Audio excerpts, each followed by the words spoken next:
Chaque jour, Charles et Carole vous présentent la leçon de l'école du sabbat.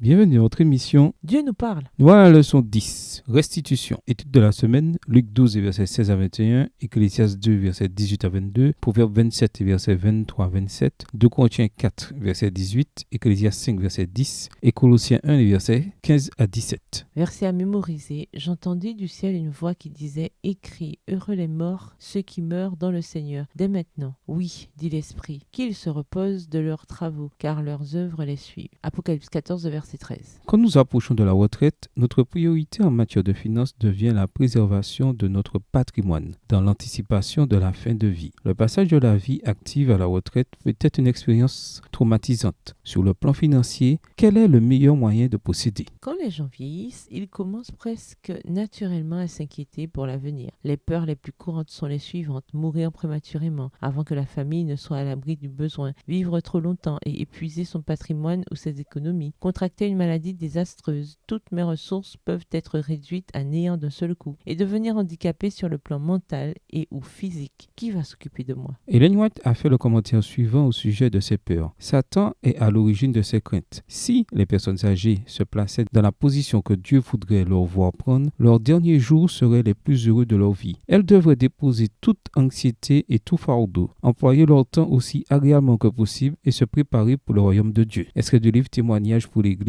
volume 1, page 194, écrit par Ellen G. White. Cette semaine, nous verrons les conseils que Dieu nous donne concernant nos dernières années. Que devons-nous faire? Que devons-nous éviter de faire? Et quels principes devons-nous suivre? Au revoir. Et à demain si Dieu veut.